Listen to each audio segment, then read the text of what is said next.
Boa noite, queridos internautas. Sejam muito bem-vindos ao canal Centro Espírita Jesus de Nazaré. Hoje o nosso estudo espírita é do livro Palavras de Vida Eterna, na lição 126, na Rota do Evangelho. E quem irá nos ajudar a entender um pouquinho mais sobre esse tema será o nosso amigo Júnior Alves. Júnior, seja muito bem-vindo e um bom estudo a todos. Muito bem, boa noite a todos. É uma alegria muito grande estar aqui novamente, compartilhando esse espaço e tempo, para que a gente possa aqui, de uma forma bem simples, mais intuitiva, fomentar alguns comentários, de forma a instigá-los, algumas observações sobre a lição, objeto de estudo de hoje.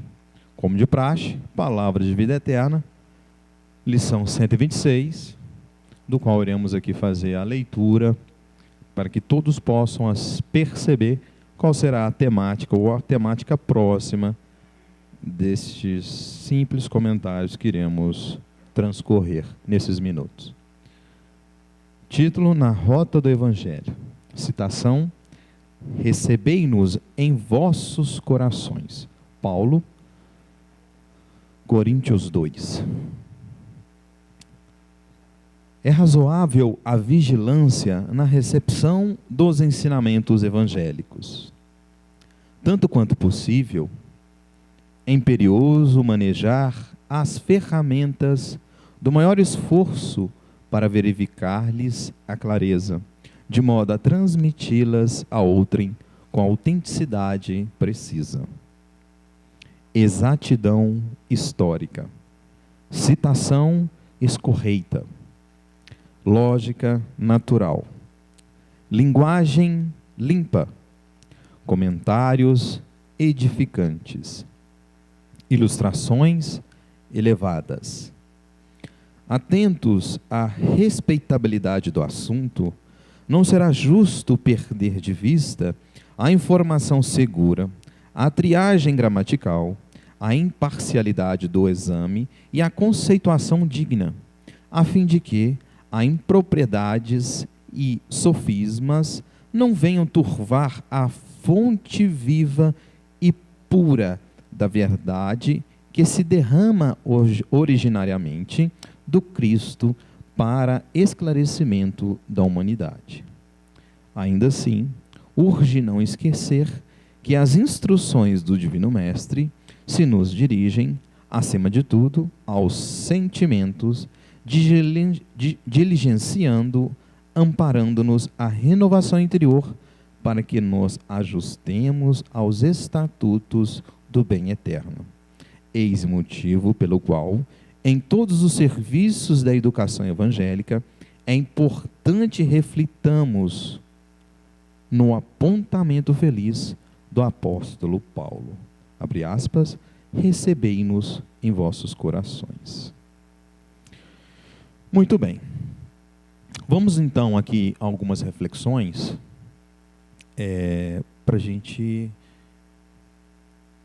sempre com a estima de buscar a essência ética através dessa instrução intelectual. O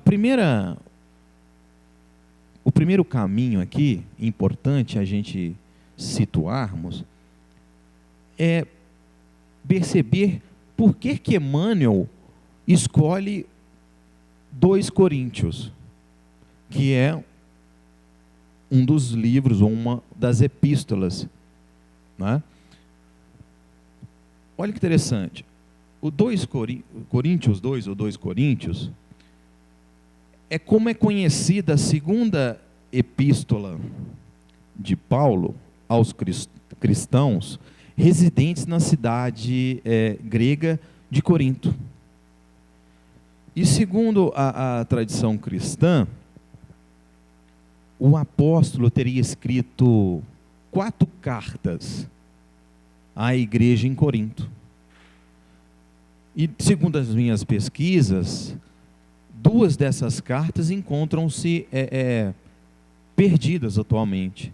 De maneira que essa Coríntios 2 seria a carta número 4. Né? Então, Paulo escrevendo aos irmãos de Corinto, ele está fazendo o quê? Ele está orientando acerca do Evangelho. Então ele pede que os irmãos recebessem aqueles ensinamentos como se estivessem recebendo o próprio Cristo em seus corações. Mas eu retomo a pergunta: mas por que Paulo escolheu essa passagem evangélica para retratar o tema central, a rota do Evangelho? O que Paulo quis dizer em Coríntios 2? Né? Então, em geral, o texto de 2 Coríntios, ele revela diversos propósitos nessa carta. Por exemplo, expressar a gratidão e fortalecer as entidades, os santos, dentro da linguagem à época, que tinham agido favoravelmente a cartas anteriores. E aqui é o que nos importa: nos alertar sobre falsos mestres que corrompem a doutrina pura de Cristo. Então, o contexto sistêmico, inteligível da mensagem no Coríntios estaria nesses caminhos aí que a gente resumiu em poucas palavras. E o Evangelho, ele é sempre o mesmo na atualidade, né? O que ocorre é que, com esclarecimentos de algumas coletividades, à luz da lição consoladora do Espiritismo, vamos dizer assim, percebeu-se um descobrimento, uma interpretação mais suave, ou seja, a palavra do Divino Mestre Jesus, ela vem sendo interpretada, vamos dizer assim, na sua primitiva pureza, né? Inclusive, tem um livro muito gostoso que chama Fé e Vida, de Francisco Cândido Xavier também, psicografado por Emmanuel, que retrata muito sobre isso, sabe? Então, a sugestão aqui é a gente, o quê? Extrair o espírito da letra, como orienta aqui a leitura, fazendo com muita simplicidade e modéstia, mas, sobretudo, com aquela preocupação de evitar o que nós chamamos aqui de academicismo vaidoso. O que é esse academicismo vaidoso? Em outras palavras, seria aquela adoção de ideias e atitudes especulativas sem efeito prático. Sabe? Com qual finalidade? Com que Jesus chegue à nossa intimidade, de ser e nos proporcionar sempre essa transformação moral.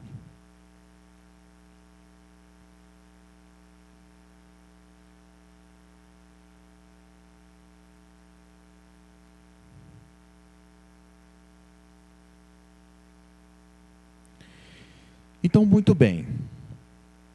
Nós estamos tratando aqui de pureza doutrinária, de como transmitir informação sem deturpar a informação, não é isso? A princípio. Bom, então, a nossa fonte direta evangélica, num primeiro momento, seria, então, a Bíblia. Concordam comigo? Que, por sua vez, é o quê? É um conjunto de muitos livros que foram compilados ao longo de muitos séculos, até chegarem à forma canônica, conhecida como hoje. Não é isso? Então, há um consenso entre os historiadores que a sua origem, veja bem, retoma a cantos, a tradições, a leis, a profecias, o que mais? Poesias, doutrinas, histórias, enfim, e outras narrativas que, olha só, que interessantemente foram transmitidas oralmente e que começam a ser postas por escritos no início do primeiro milênio antes de Cristo, num processo que começou aí por mais de 1000 anos. Então, esses textos, cuja autoria é em sua maciça maioria desconhecida, refletem o quê? Uma larga variedade de contextos sociais, culturais, econômicos, políticos e, sobretudo, religiosos.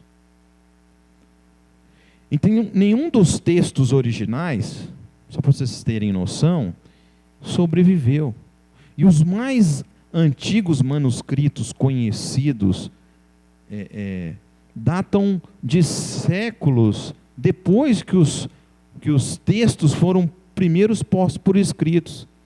Então, existem muitas versões diferentes dos textos mais antigos, que é resultado de o quê? De um longo processo de revisão, de edição, realizada às vezes por muitos escribas diferentes, que aí ocorre o fator subjetivo de supressões, de correções, acréscimos de variadas passagens, e por aí vai. Então vejam, a Bíblia, ela é dividida então em 2 partes, Antigo, né, e Novo Testamento. O primeiro, o Antigo Testamento,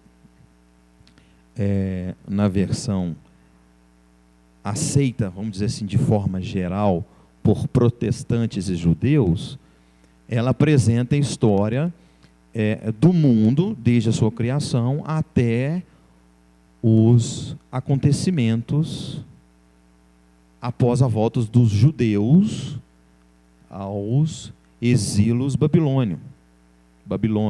babilônicos. E isso datando o quê? Século IV antes de Cristo. Já os católicos e ortodoxos, por outro lado, eles têm um canon mais extenso, ou seja, eles cobrem até as mononeus, quer dizer, o reino asmoneu de Israel, que é do século II antes de Cristo. Tá? Então, vão vendo aí a complexidade. O Novo Testamento, ele já apresenta, como todos já sabem, a história de Jesus Cristo. E a pregação, vamos dizer assim, dentro do linguajar mais cristão, mais católico, né? A pregação dos seus ensinamentos durante sua vida e após a sua morte, entre aspas, após a ressurreição. Não é? E isso já no século I. E olha que interessante, a Bíblia nem era dividida em capítulos, até que em 1200 bordoado, um cardeal vai lá e sugere. E depois, mais para frente, em 1500, um outro cardeal sugere dividir também em versículos. Tá, vamos tocando o balde. Ainda sobre o Velho Testamento, a Bíblia dos cristãos protestantes e judaicos inclui apenas 39 livros, enquanto a Igreja Católica já possui 46. E a Igreja Ortodoxa, em geral, às vezes aceita 51 livros. Ou seja, esses 7 livros existentes na Bíblia Católica e ausentes na judaica e da protestantes, já são conhecidos como deuterocanônicos para os católicos e apócrifos para os protestantes. Ou seja, apócrifo significa oculto, né? Enquanto a palavra deuterocanônico já significa aquilo que é segundo canone, quer dizer, canone, um conjunto de regras sobre um determinado assunto. Bom, vamos lá. O Novo Testamento, então, ele é composto por 27 livros. E uma curiosidade é que essas traduções do Novo Testamento, elas foram feitas a partir de mais de 5.000 manuscritos. Ou seja, os pergaminhos, né? Na modalidade de texto tipo bizantino e alexandrino. né? Muito mais complexo ainda. Bom, e aí? E aí que no concílio de Hipona, que foi um concílio regional africano, que aconteceu, obviamente, na África, pela Igreja Católica, datado próximo de 390, no ano de 390, que foi então estabelecido o cânon bíblico, ou seja, quais livros fazem parte da Bíblia. Bom, o que eu estou falando isso tudo? Todas essas informações são para demonstrar a preocupação de Emmanuel em transmitir para nós essa percepção sobre a fidelidade dos preceitos evangélicos, sobre a narrativa de buscarmos a propositura ética da mensagem e, sobretudo, sem afirmar qualquer distorção interpretativa com interesses particulares, que eu acho muito difícil, porque a interpretação ela nasce de uma iniciativa subjetiva. Bom, mas vamos lá. Então, Emmanuel, com extraordinária sabedoria, recomenda-nos, então, como ele cita aqui, a vigilância na recepção dos ensinamentos evangélicos. O que, infelizmente, não tem ocorrido com constância nesses mais de 2000 anos. Ou seja, e acrescento ainda que, infelizmente, nós não temos havido, por si só, aquela fidelidade na transmissão da palavra de Jesus. Então, lamentavelmente, as leis divinas transmitidas por Jesus, que em síntese são as leis do mais puro amor, que devem ser vivenciadas por todos nós, filhos do Pai, tem de fato sido distorcida por inúmeros interesses. Inúmeros. Né? Para ficar aqui no branco, nós podemos citar que muitos desses ensinadores, vamos dizer assim, ao transmitirem as informações, mas com foco de manter-se no poder, no mando, no autoritarismo, outros, por exemplo, já viram que através da palavra do Cristo gera-se oportunidade de enriquecimento ilícito, explorando o próximo, que também é filho do Pai como eles. Então, são questões que devem ser acentuadas. E a urgente necessidade de se repensar como nós, espiritistas, estamos servindo no Evangelho a boa nova envelhecida pelos homens? Estamos transmitindo e usando como verdadeiro interesse em sermos esclarecidos pelos puros ensinamentos do irmão maior?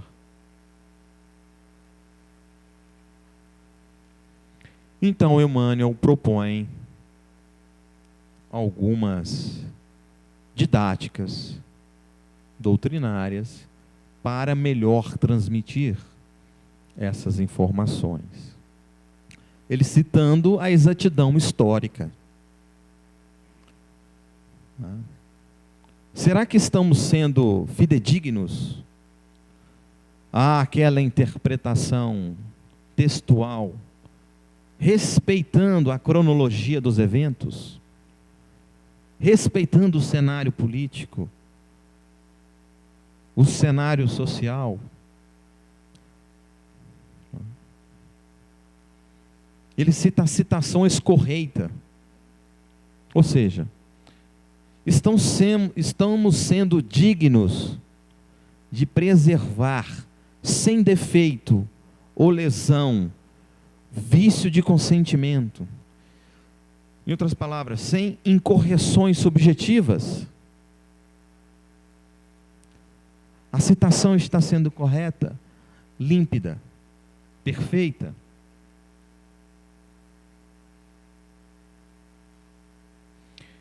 Ele cita aqui também a lógica natural. E a lógica natural? Lógica natural é aquela que todos assimilam uma experiência sensorial. O que é isso? Bom, essa lógica, ela nasceu junto com a razão humana, podemos dizer assim. E também serve para exemplificar aquele ditado: o homem é o único que tropeça 2 vezes na mesma pedra. Isso quer dizer que o ser humano insiste em errar mais de uma vez no mesmo erro. Porém, existe uma lógica correta para que isso não aconteça. Uma coisa mais lógica. E às vezes nós nunca deparamos com a tamanha simplicidade.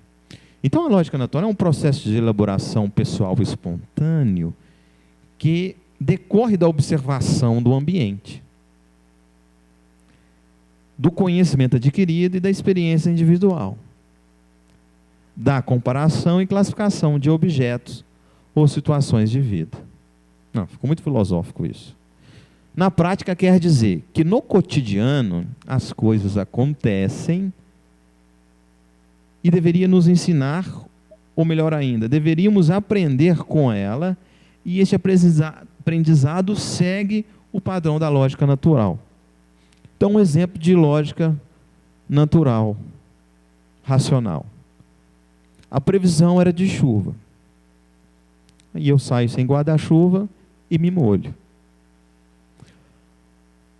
A previsão de chuva amanhã novamente. Logo, eu deveria providenciar um guarda-chuva. Lógica natural. Ou seja, são elementos que geram no indivíduo o processo de dedução e, vamos dizer assim, inferência da razão. Argumento, provam e justificam o raciocínio.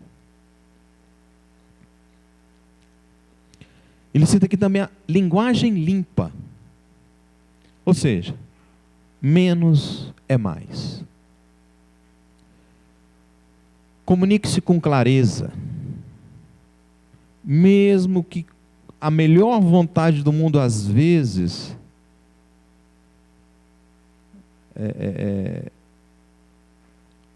as conversas individuais, mesmo que você tenha essa vontade, ou seja a maior vontade que está impressa em você, mas às vezes as conversas individuais podem não gerar os resultados que às vezes desejamos ou esperamos. Então, nós podemos fazer suposições errôneas sobre pontos de vistas de outras pessoas, que acabam desviando, então, a conversa do curso. E tendo outra interpretação daquilo que a gente desejaria. Né? Comentários edificantes. Quer dizer, induzir ao bem e à virtude.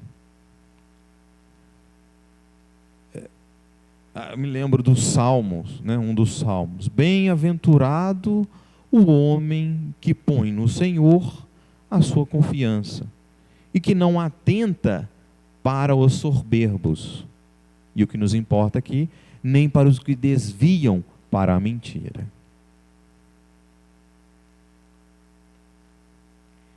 Ilustrações elevadas. Isso é interessante. Ó, quando você expressa, melhor dizendo, quando você experiencia uma elevação moral, você sente um desejo de ajudar as pessoas e de tornar-se uma pessoa melhor no aspecto moral. Isso é uma afirmativa. experimentar elevação moral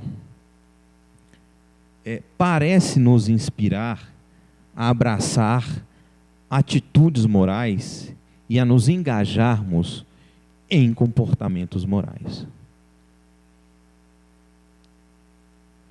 Muitos estudos têm descoberto que quando nós sentimos edificados, parece que alimenta uma chama de querer contribuir para o bem maior e agir com mais benevolência.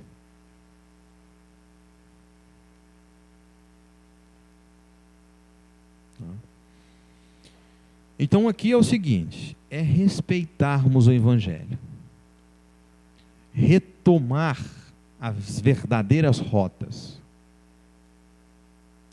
recebendo em nossos corações, em toda a sua pureza e simplicidade, aprendendo a respeitar e amar ao próximo, e sobretudo, estar receptível ao conhecimento. E como estar receptível ao conhecimento? E aqui vai então 4 ingredientes para uma receitinha de bolo. Primeiro, estudar o Evangelho de Jesus e os demais livros do Novo Testamento à luz da doutrina espírita. Por que não? Racionalidade, lógica, contextualidade, sem pragmatismo religioso.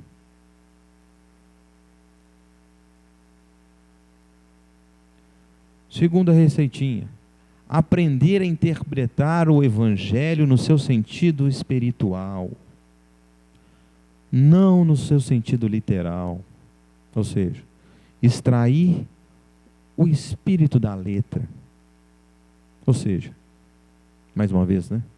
Qual é a essência ética da mensagem? O que ela quer passar? O que eu consigo internalizar? Quarta receitinha. Manter o foco nos exemplos de Jesus e nos ensinamentos da sua mensagem evangélica. Com qual finalidade? Para aprendermos a exemplificá-la.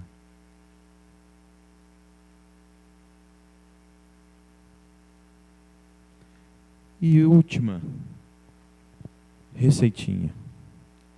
Esforçar para vivenciar os preceitos evangélicos, olha que interessante, como norma de conduta humana. 4 receitinhas de bolo. 4 receitinhas de ingredientes para fazer um bolo. Talvez não saia um bolo de cenoura, não. Mas um bolinho de fubá, às vezes sai.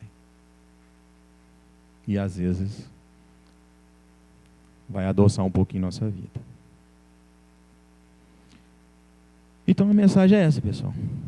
É mais essa ignição para a gente ter esse pensamento crítico sobre os ensinamentos do evangélico dentro desse contexto de pluralidade. Fechou?